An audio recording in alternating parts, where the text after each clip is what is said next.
Glad to see you could make it today. Here's a more in-depth discussion of some of the Kyusho aspects. So this was done on a live chat, and the people wrote in with their questions, just like you can. Just post your questions below, and please stay tuned for this film because there's some great questions that came up and some answers.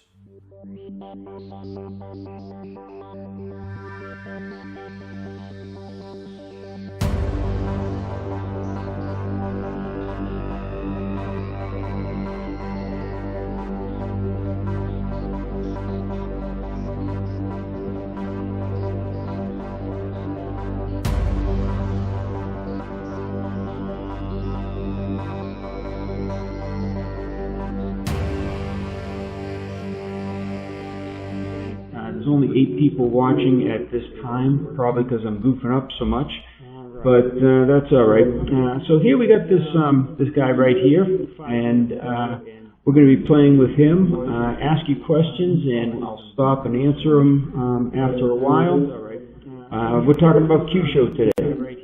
All right, and Kyusho just means vital point, as most of you know, and what we do with the Kyusho is we develop it in different areas of life. There's many things that we can attribute vital points for. Health is number 1 on my list. Self-protection, which most martial artists are interested in. Also, working with lots of other things. Right now I'm into the financial markets as well, and the reason being is it's getting crazy out there. And we want to make sure that everybody's safe and in all aspects. Now, let's take a look at this guy here as we're working around. It just doesn't seem like I'm going to be able to work this and see what's going on with your questions. Oh, yeah, you can ask your questions, no problem. Let's take a look at this guy again and work around it. Now, a lot of people are used to working with regular martial arts, and they hit the exterior, and that's what they concentrate on, hitting the head, hitting the neck, the torso, or whatever. In Kyusho, we peel away that top layer. We don't really think about the exterior shell. And what we work with is go into the interior structures, okay, whatever they may be. So when we're working with this, we got to also make sure that, why isn't that showing up? Hold on, I'm sorry. Let's see here, scene 1. Yep, we'll work with this guy here for a while. All right, instead of working with the exterior of the shell, striking onto the head, the neck area as well, people in typical martial arts hit this head, hit the body, hit the neck, etc. We look at hitting the interior of the person, the internal anatomy. We work with the muscle groups, working with the muscle spindle cells. We work with the tendons, the Golgi tendons and whatnot. But again, we go even deeper. We don't look so much at the bones because the bones are a hardened structure that are actually designed to protect the inner anatomy and the more precious anatomy. What we want to do is we want to get past those bones, and that's why we have those 6G hands. All right. Now, when you're working with the 6G hands, you get in between these spaces. Now, these spaces, let's get rid of this, the internal organs a little bit more, and let's get down to what we're really hitting here. We're working with the nervous system. We better pull up the skeleton again and get rid of the lymphatic system. Okay, we're working with the nerve system. And this is really what we're after, is because this is what bases our whole physiology on. We have the nerve system that makes the other systems function, and the blood systems, the digestive systems, and we have to learn how to first get past the muscles and the skeletal area to get into those structures. And that's why those 6G hands are formed, to get into it, and the way they transform as well. Now, we have a question here, and I'm going to pause occasionally from this. Does one attack the trigeminal? How does one attack the trigeminal nerve? It's not deeply hidden. Well, yeah, the trigeminal nerve is quite a bit hidden. First of all, you have an exit here at the mental nerve. We have another one up at the supraorbital, and you got another one deeper inside. And I don't really want to get into all of the aspects of it, but to attack that, you just work with the nerves that I explained, the mental nerve here and the other nerves of the body, supraorbital, as an example. And what that does is it goes right back into the brain stem, into the pons, right back in through here. Let's get rid of that. So we develop this pons up a little bit more, and I'm going to expand that just a little bit so you guys can see it. It goes right into the pons, which is the brain stem itself, and it controls the person at a much deeper level. So that's how we attack it. You want to attack in the direction of the pons. You want to make sure that that shock goes directly into the nerve. Now, a lot of people will be hitting nerves, like say this fictitious stomach 5 here, and I call it fictitious because the Kyusho is not based on pressure points. It's based on nerves and neurological systems and functionality. It's also working on the blood vessels and the other structures of the muscle spindle cells and the Golgi tendon organs as well. But right now we're going to be working basically with the nerves just for this explanation here. Now, a lot of people are told to strike this down and in at this 45-degree angle. Now, if you do that, that's just fine, okay? And you don't have to hit right at this stomach 5 area. You can hit all along this nerve and catch the same effect. Now, this muscle group here, let's bring those muscles back in here. Okay, you can see that the nerve, you can get to the nerve a little easier because there's less muscle tissue covering it here, but this big masseter muscle right here is really in the way when you're striking it. Now, you can use a G hand, like an iron bone hand, to sharply penetrate that muscle and pinch the nerve right against the skull.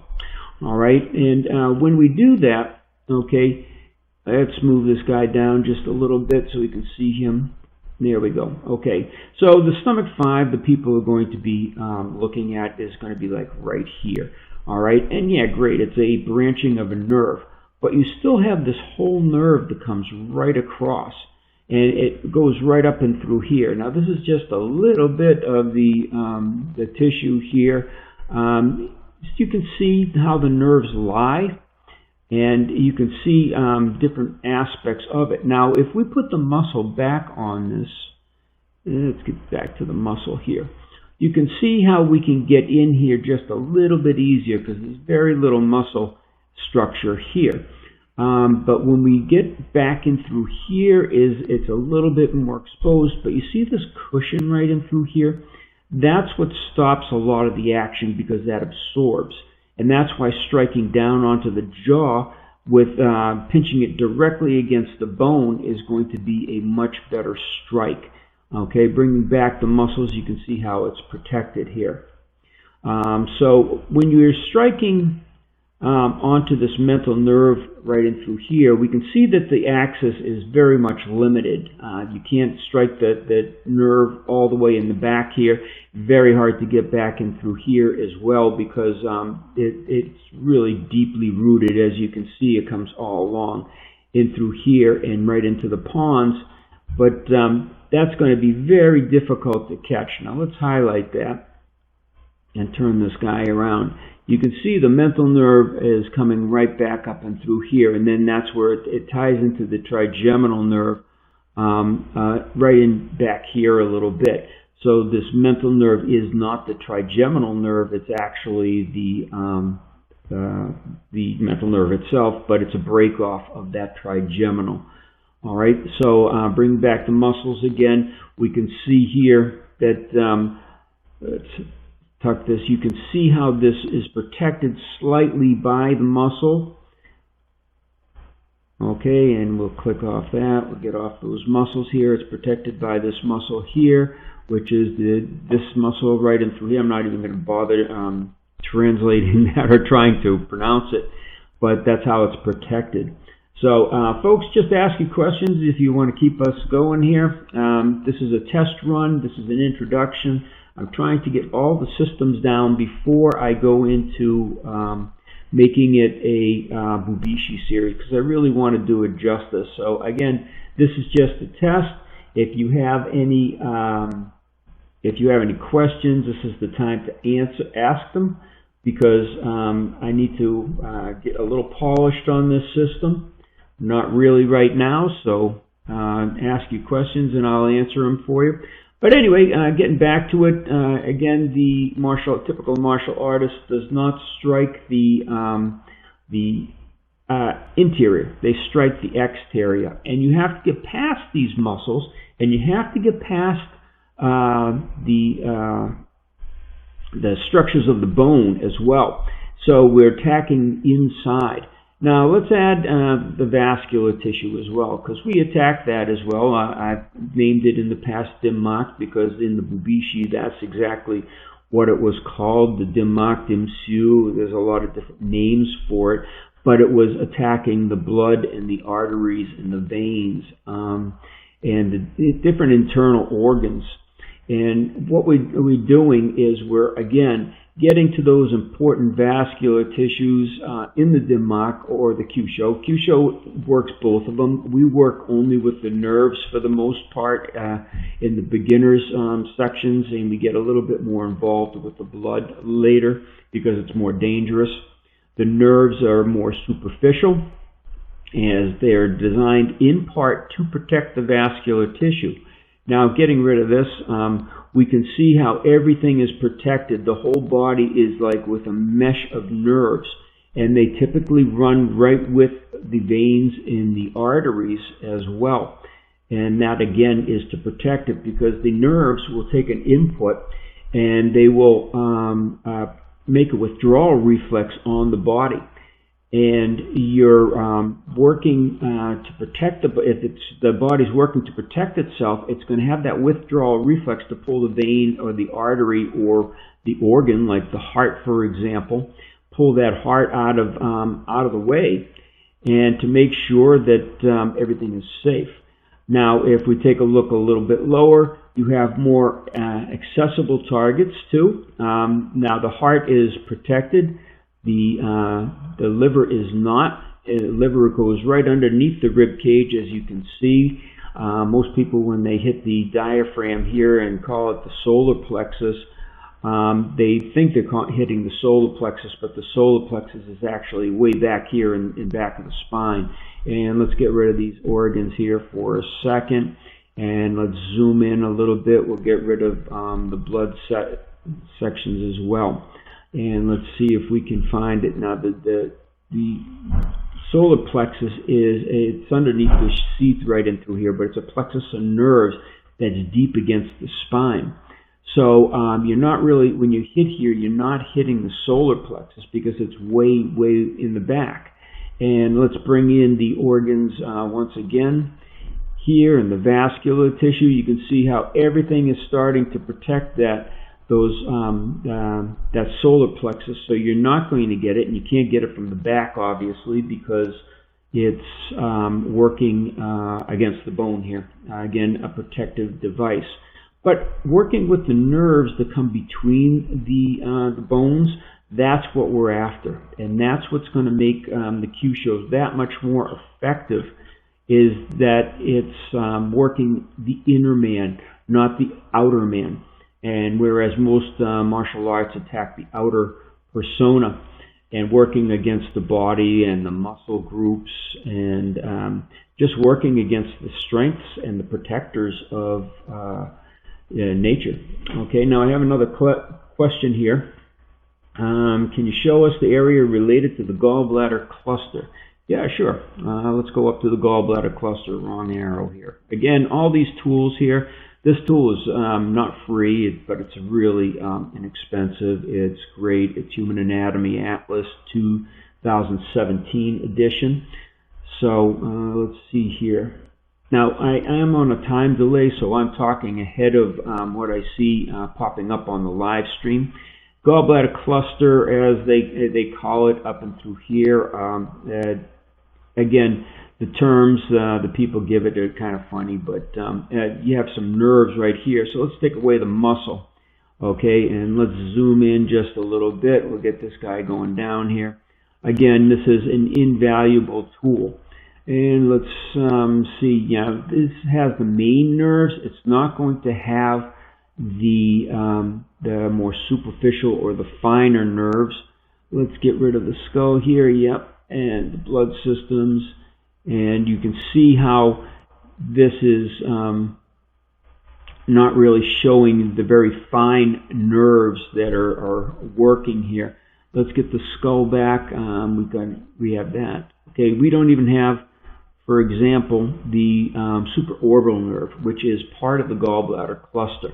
You have the supraorbital nerve that comes right up here. There's another branch that comes right up and through here.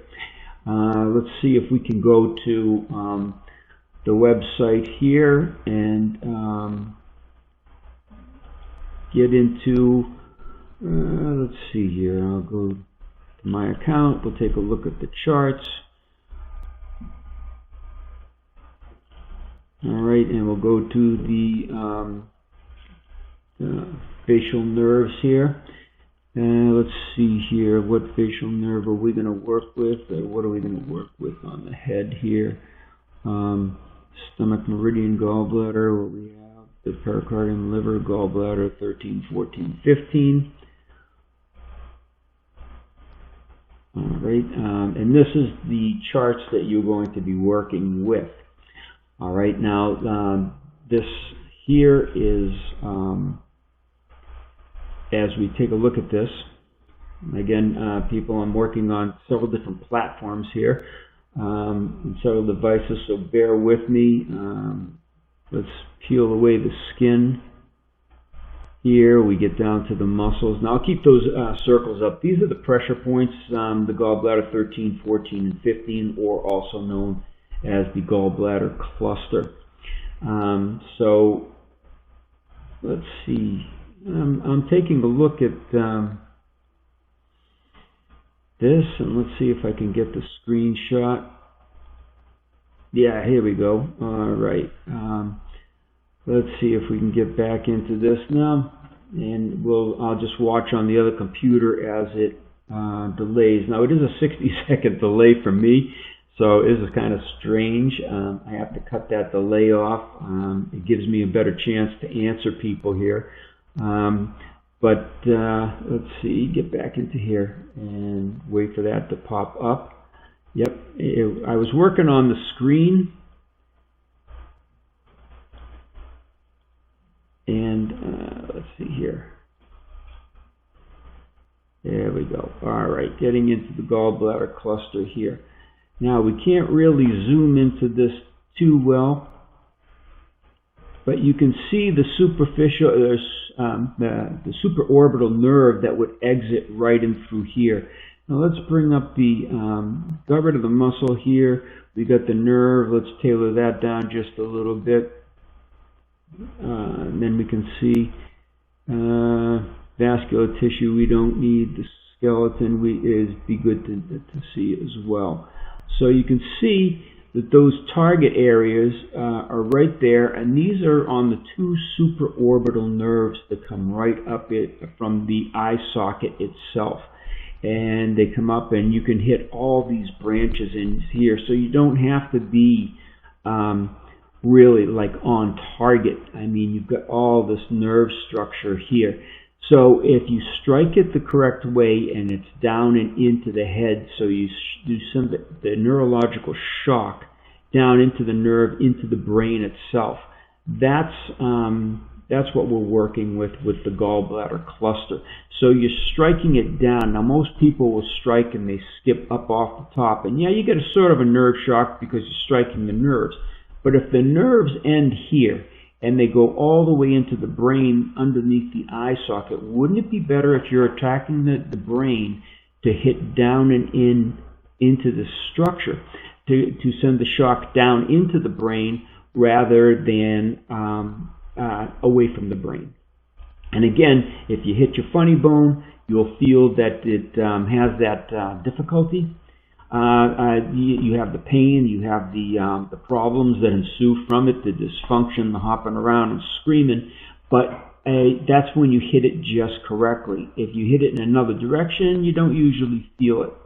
So that's what we're working on here with the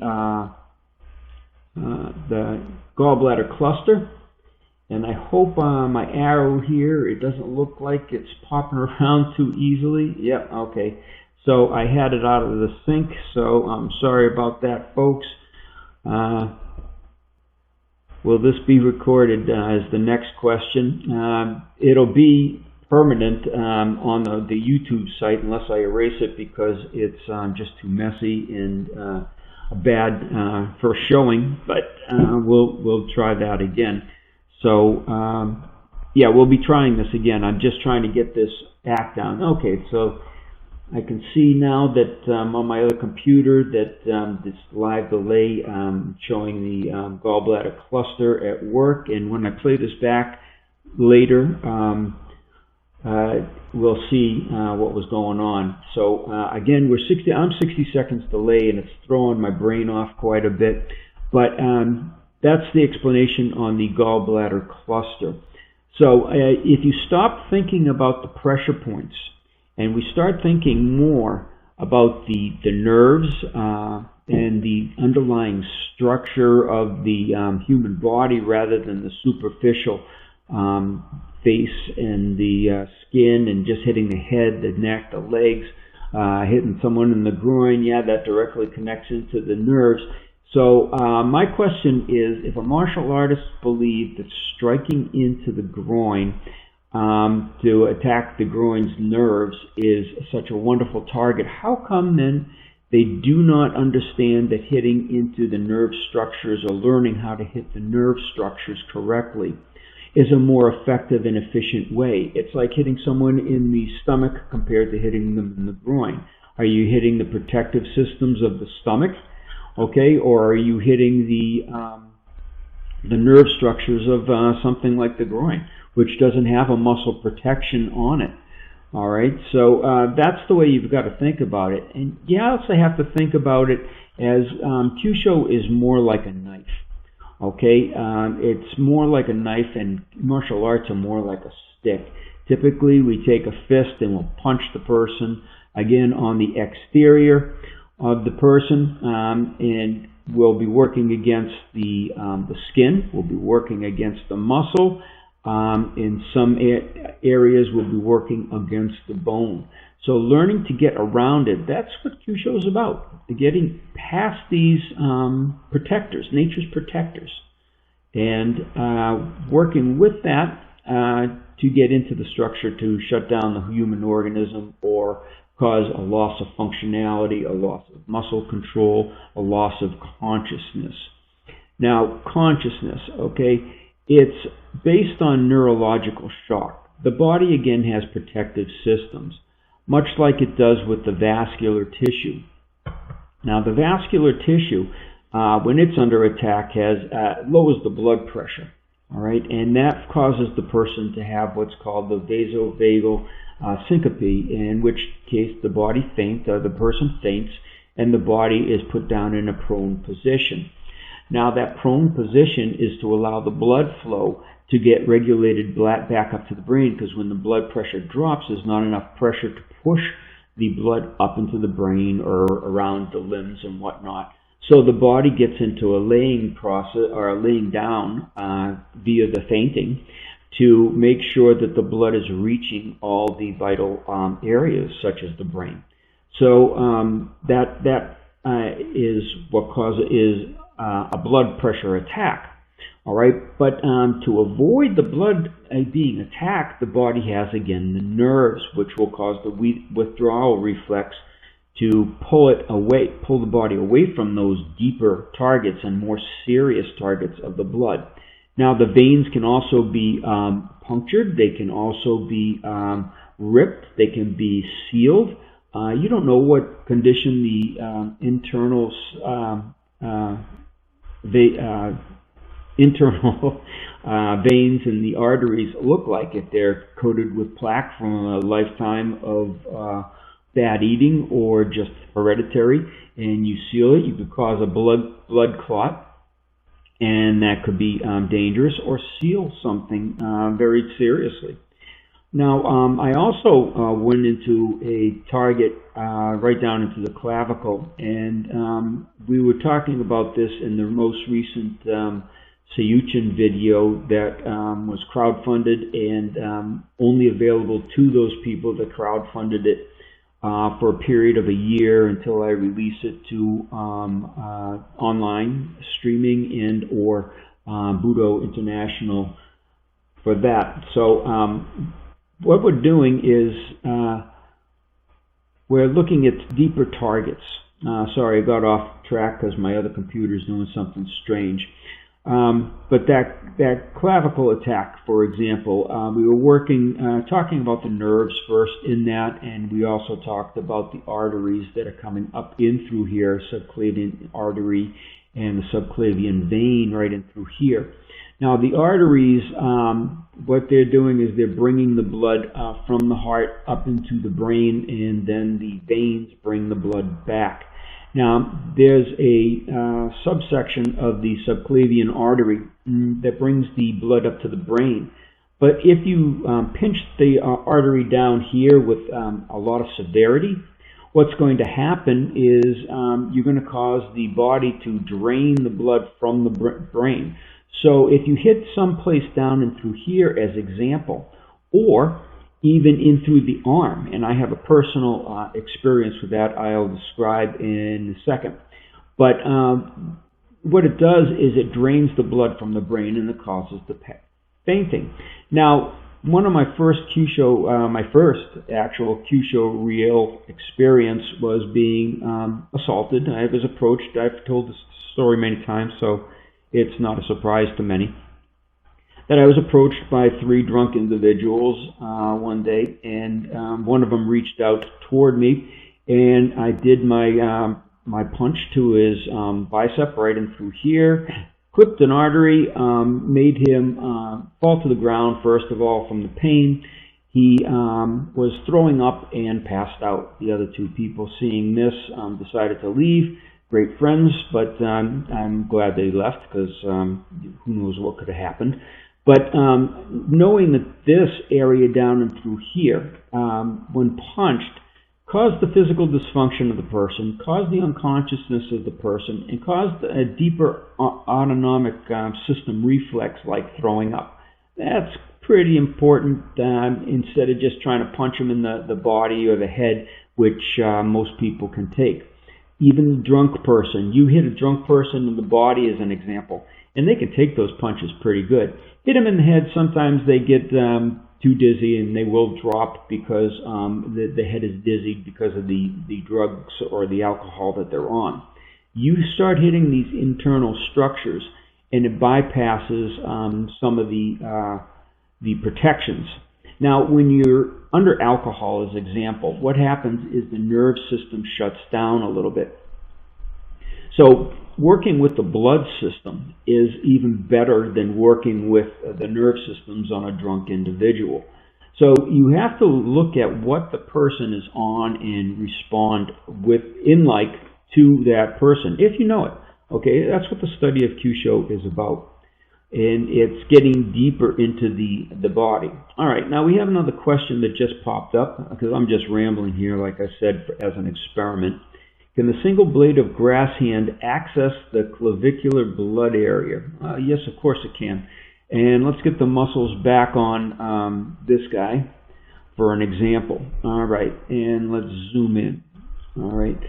So what we have here is we've got this area right in through here that is rich in nerves and blood, okay? And we have the muscle tissue that's in the way, and again, in part for protection, okay? But it's also for mobility and everything else that you would equate the muscles with. But this protective shield really does help. Now, I want to get to the vascular tissue behind there. And there's some great vascular tissue behind there, as you can see. You've got the arteries, you've got the veins, and you've got some very important nerves right in through here, like the phrenic nerve and the vagal nerve and whatnot. So let's get the muscles back on here. Okay, see how that gets protected? Okay, and let's zoom out just a little bit here. This is all protecting the area. So now the three fingers of the single blade of grass hand is, let's see if I can get this here working. I can't tell if this is happening or not on your screen, but you have the single blade of grass hand. Now people will tend to hit with this finger, okay, striking like this on the surface. But that's not exactly how you want to use the single blade of grass hand. Yes, you can have a very penetrating attack with that, but the reality of it in this area around the neck is going to be to use the fingers that are closing as a clawing type of an action, okay? And then you can go in with this penetrating or piercing tool right in through here. So what we want to do is we want to make sure that we separate these with the clawing action by taking those fingers and peeling away this muscle and exposing behind the muscle, so we can now poke in with that extended finger to get into that vascular tissue. So again, let's get rid of these muscles here. So if I peeled away all the blood and I stuck my finger directly into this area here unprotected, you're going to see that I'm going to be able to very easily pierce the arteries and the veins, and also to attack these vital structures of the nerves like the phrenic nerve. So that's how you would attack it with that. Now you could do this from the frontal position if you're working in close. You can get it from the front. From the back, you would use more of an iron claw to separate these muscles. Let's get the muscles back on. To separate the muscles, or try to dig your fingers in behind those and compress the arteries and the nerves and the veins back in through there. Okay, and there's other areas. If you watch a lot of my videotapes, you've seen many different attacks for that sort of hand position. So again, folks, this was just a test, and I'm going to wait a few seconds, see if there's any more questions that I might be able to answer for you. So I want to thank you for tuning in here, and let's see how many people actually showed up in through here. It doesn't say anymore how many people are tuned in. I thank you all that have asked your questions. I want to thank you for those questions. And since there's no more coming up, I'm going to say goodbye and end the session. And as soon as I take a look at this video and get into exactly what I was doing and how to make it a little bit better, I surely will be on with the Bubishi series. I'm going to pick apart the different keys that I found in the Bubishi.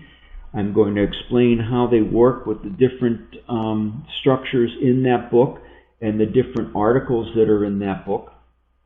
And ask you questions. So I'm not going to be typing on this. Just ask the questions. I have the people that are saying they've got a question, but don't ask it. Don't ask me if you can ask one. Just fire it away and I'll answer it. Because again, we're on a delay and I'm going to be shutting this down pretty soon. But once I figure out this thing, I want to get deeper into the Bubishi. Now, in the current Bubishi, the newest edition by Patrick McCarthy, Hanshi Patrick McCarthy, I do have about 3 or 4 pages explaining the different structures and the Kyusho in there. And, okay, there's the question. I'll answer that in 1 second. So I urge you to get that newest edition of Hanshi McCarthy's Bubishi. It's better than most of them because it's got more information. Now there have been many editions of this, and I've bought them all because they change. Some things are left out, some things are added in. Different people that are asked to do some writings for it, whether it be a foreword or, as in my case, a preface for one of the articles in the Bubishi. So there's valuable input from so many places, but this recent one seems to be the most comprehensive and the most complete to date. And it goes into those structures. But anyway, I'm going to be doing the Bubishi system breakdown on that in these chats. Again, if I can figure out how to stop this delay, because man, this is like just crazy. But we're going to be getting deep into the body. So the question is, how does the blood pool hand attack the eyes? Well, there's several different ways the blood pool hand can attack the eyes. And let me get back out to my screen and through here and see here so I can do a little bit more of an explanation. Okay, so you have the blood pool hand that's shaped like this, and a lot of people are attacking with the fingers in a pecking type of an action. And that's great if you've trained your fingertips and you really like work on the finger strength with it. Or you're attacking into some other structures like the supraorbital notch right down and through here. Supraorbital notch, the clavicular space right in through here. Let's get rid of this muscle once again to get into these arteries. The Weichi-Ryu Sensei rule, for example, they have the targeting. It's done with the right hand, and they typically target right over and through here, but either side will work in through here. All right, so what we want to do is we want to make sure that when you're using this blood pool hand, you could poke at the eye, and that's fine. But what happens when you jab an eye, you don't cause a vasovagal response. What happens is you instead you cause the withdrawal reflex. Now that withdrawal reflex is again a protector. And yeah, it hurts like hell and you can't see, and of course it causes physical dysfunction because of that. But the sharpness of that action causes also the withdrawal reflex, which protects the body. Now when you strike the whole eye, okay, catching in through here with the back of the hand and hitting in, and hitting and compressing the whole eye, not getting the reflex, because you got to remember, anytime something goes in your eye, there's an instant flinch, the eye closes, and you have that withdrawal away from the attack. And that's what happens with that sharp penetrating attack. But a blunted attack works better to attack the eye because it works against the optic nerve, and it also works into the vasovagal system. Okay, and it attacks and it makes sure that your blood pressure drops and causes the faint. Now, I don't like to hit the eye so much with the blood pool hand. I like to hit it with the back of my hand or the iron sword or even the iron bone hand, because I can get more accuracy with the front of my hand than I can get with the back of my hand. And hitting backwards, you have that turning action that you have to do before you thrust forward rather than just coming forward. So you've diluted your actions. Now, the 6G hands, by the way, and the wind hands, and I'm writing a blog on this that will appear shortly on Kyusho.com. But the attack with the wind hands. Now, the wind, or the G, wind hands, G hands, the energy or wind, both in the same thing for me. The transition of power is not ballistic power through the arm and the muscles and having a bunch of antagonistic muscles work against each other as your attack goes out. It's a more direct flicking of the tool into the target. Same thing with the blood pool hand coming up or in. So that's one way to attack with those, and again, that explanation will come a little bit later.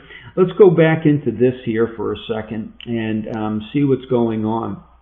You have the eye socket right in through here. We have some blood blood structures, as we can see. Let's get this out of here, and let's pull this thing up so I can see what's going on. Sorry about this again.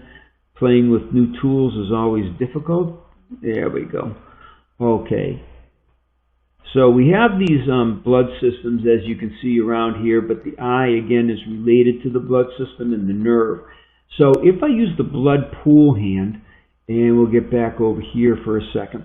If I use the blood pool hand and as an example, come up underneath, so the back of my hand right in through here is compressing the whole eye, not a sharp penetration thing, but a flat, blunt strike into the eye.